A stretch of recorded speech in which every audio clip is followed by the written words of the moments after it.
Hello and welcome. A few weeks ago I bought an Xtrons unit for my Freelander 2. The idea was to replace the cubbyhole in the dashboard with a nice screen that could support Android Auto and stream my Bluetooth music.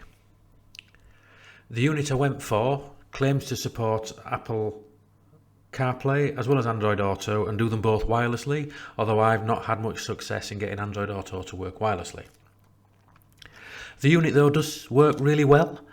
It's got 6 gig of RAM, 128 gig of storage, so you can get quite a lot of apps on there, and it's quite a snappy unit. And these Xtron units do leave the existing radio and CD player intact, so you don't lose any functionality other than the audio auxiliary input, because that's what the Xtrons use, although they do provide their own auxiliary input, so I guess you don't really lose that functionality. So in this video I'm just going to show how I fit the unit, so taking the dashboard to bits, fitting the unit, and then some testing, troubleshooting a couple of problems that I found with the unit, and then I'll just sum up at the end with my thoughts after running the unit for a few weeks. Okay, let's go. So fitting this was quite easy really in the end. A few covers to remove. The first thing though is to take off that top cover right at the top of the dashboard there, and that was by far the hardest part of the whole fit. That thing just would not budge.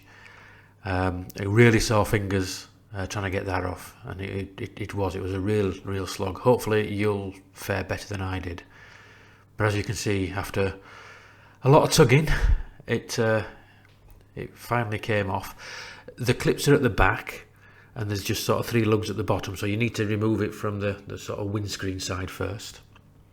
Once it's off, you're just into undoing a few screws, and this is just to get the cubbyhole out, and then you can start to work your way down.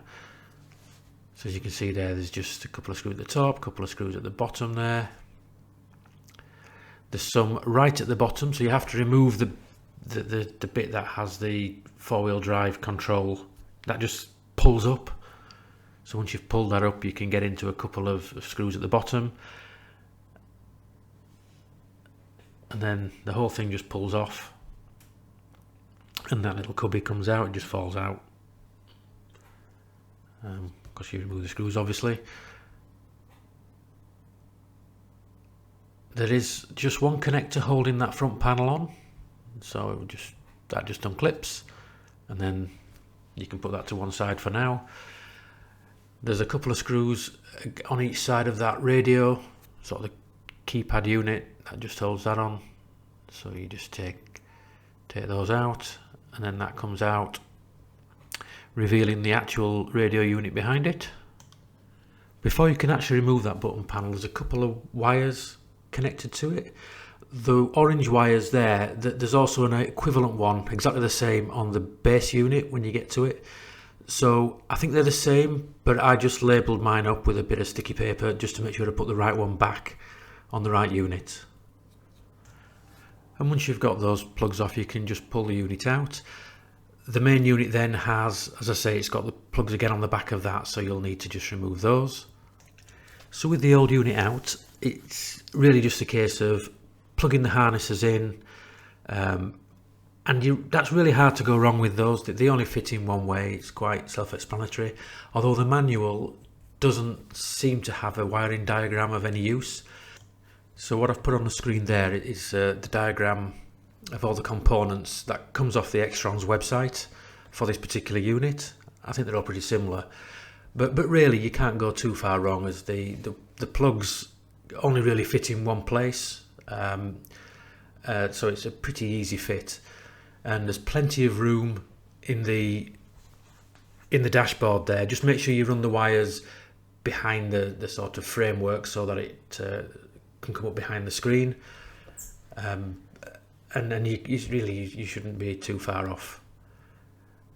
So once you've got them all fitted together, all the cables in, it's really just a case of slotting everything back in and putting all the covers back on. I don't show it here on the video, but it does come with some USB leads, which I've run, so I think there was 3 in total. So 2 of them I've run through the side into the glove box, just so you can plug some USB sticks should you need to. And the other one I run down the back and onto the center console at the back there, so I can plug my phone in at the back of the center console, which is a convenient place to have it.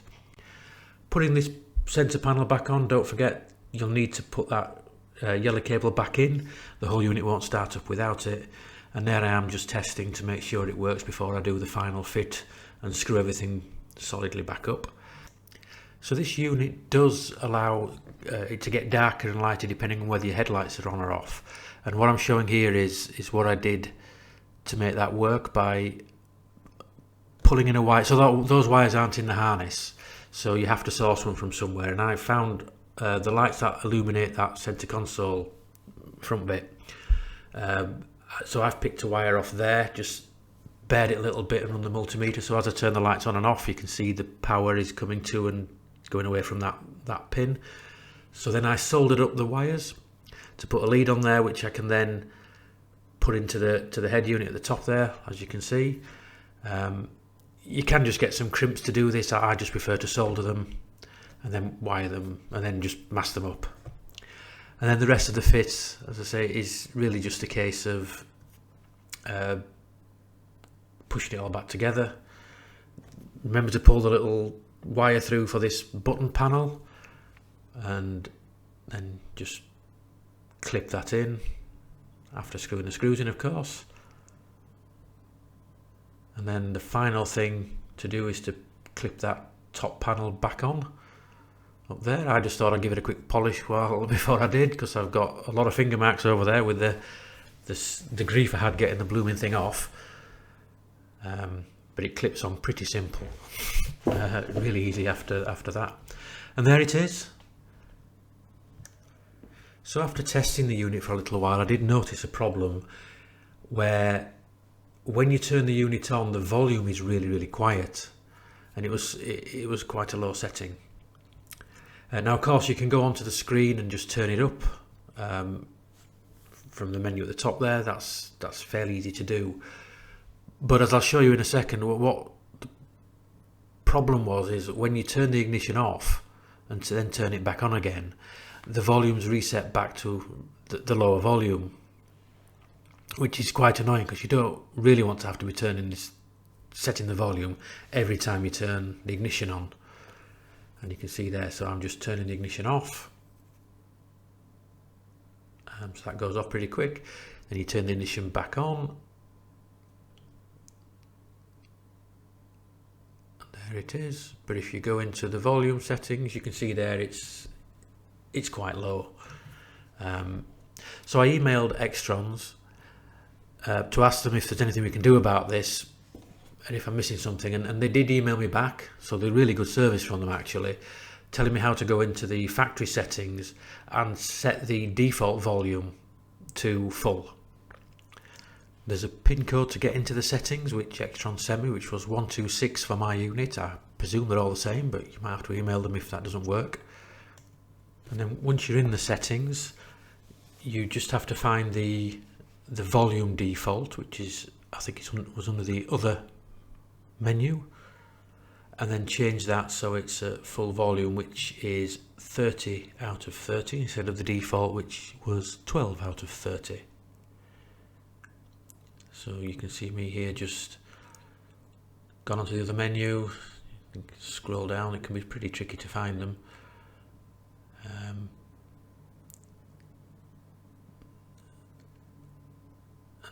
And there it is, and you just go and change that to 30 right at the bottom of the list, apply it, and then when you come out of the menu you'll have to reboot just for it to apply those settings, which I'm doing here.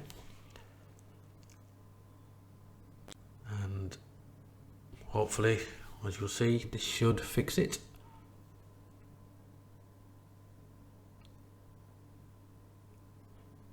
Doesn't take too long to reboot.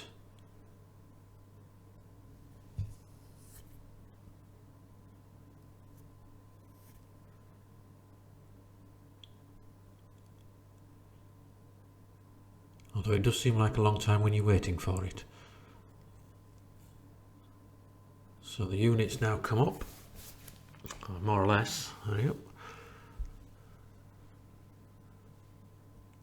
And we should see that the volume is at full volume there, which is good. So we'll just turn off the ignition.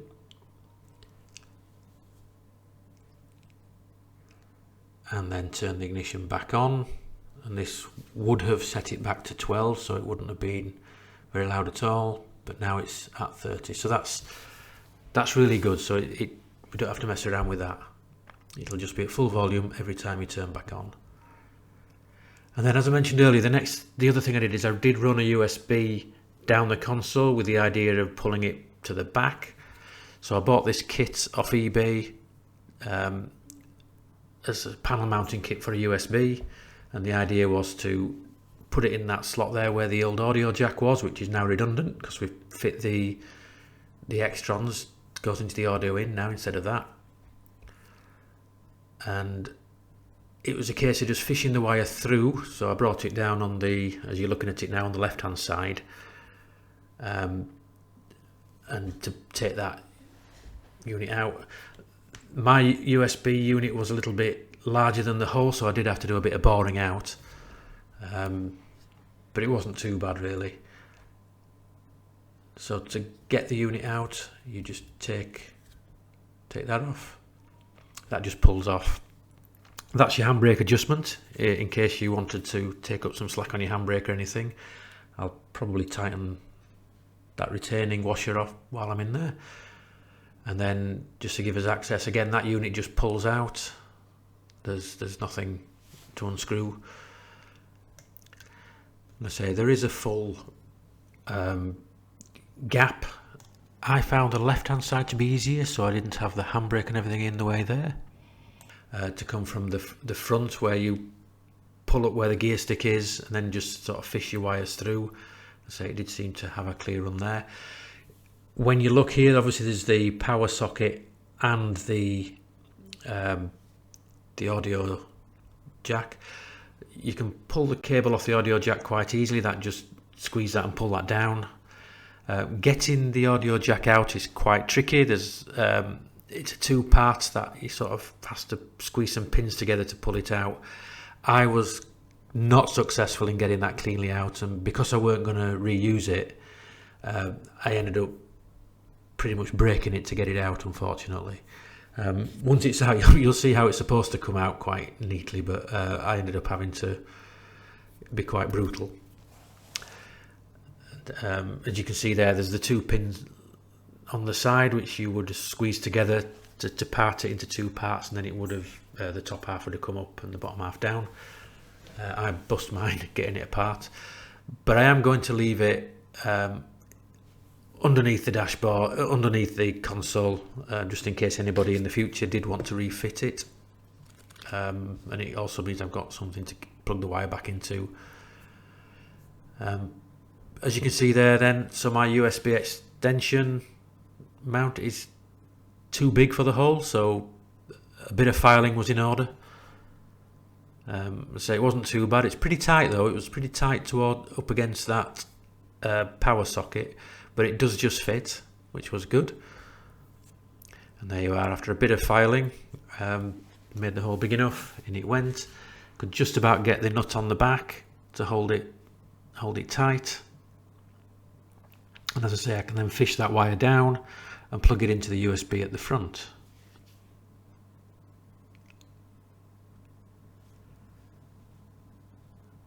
And again, just showing you the side where I went. It took a bit of faffing around because there's a lot of foam and things in there, but the wire comes up, and I just plug it into the one that was connected to the Xtrons unit. Under there's quite a bit of space in there again, so it's just push that in there and just clip the whole thing back in. And like the dashboard really, yeah, just showing you there that I have pushed that retaining washer up on the handbrake, and then it's just a case of clipping everything back together and just testing that it all works still, and that's it. Overall, not a hard fit. As I say, the hardest part is definitely getting that top panel off the top of the dashboard where you start. After that, it's fairly easy. There was a bit of faff drilling out for that USB. I guess you don't necessarily need to do that. I just wanted a bit of a neater factory fitted looking job, so that's why I went to the extra effort to fit that USB. So after living with the Xtrons unit for a few weeks now, what are my final thoughts? Well, I think it's a really good unit. I've never managed to get the wireless Android Auto working, but I do find having it plugged into the USB is better for me because it keeps my phone charged while I'm using sat-nav and the like. So that's okay for me, but as I say, you may have better luck getting that wireless working. The only other glitch I found was the volume, but again, Xtrons were quite good. In fact, they were really good and really responsive. They emailed me back within a day, telling me how to increase the volume. They also sent me some instructions for getting the wireless Android Auto working, but I just couldn't get it working. And I guess I could spend more time on it, but I didn't. I find the user interface to be quite snappy, so that's quite good. Apparently some people with Xtrons have installed an application called Agama, I think it's called, which does look a lot slicker than the default user interface that's on the Xtrons. I've not looked at that yet. It's something I might do in the future, but generally speaking it just stays on that home screen until I plug my phone in, and then it's up with Google Maps, so it's fine for me. Another little glitch that I have spotted is if you do have it running on the home screen, there's a little speedometer on there which starts off as kilometers per hour, and if you tap it goes to miles per hour. It seems to keep forgetting and defaulting back to kilometers every now and again, but again it's something and nothing really. I haven't looked too much into customizing those home screens as yet, so that's maybe something I'll look at in the future. But overall, it's a massive improvement to the car. I think it just gives it that modern look. I find it works great with Google Maps. It works great with my sort of podcast tooling and for playing Bluetooth streaming my music. That works just fine. So overall, I would say it's a well worth purchase. At least it was for me. So thank you for watching, and see you next time. Bye for now.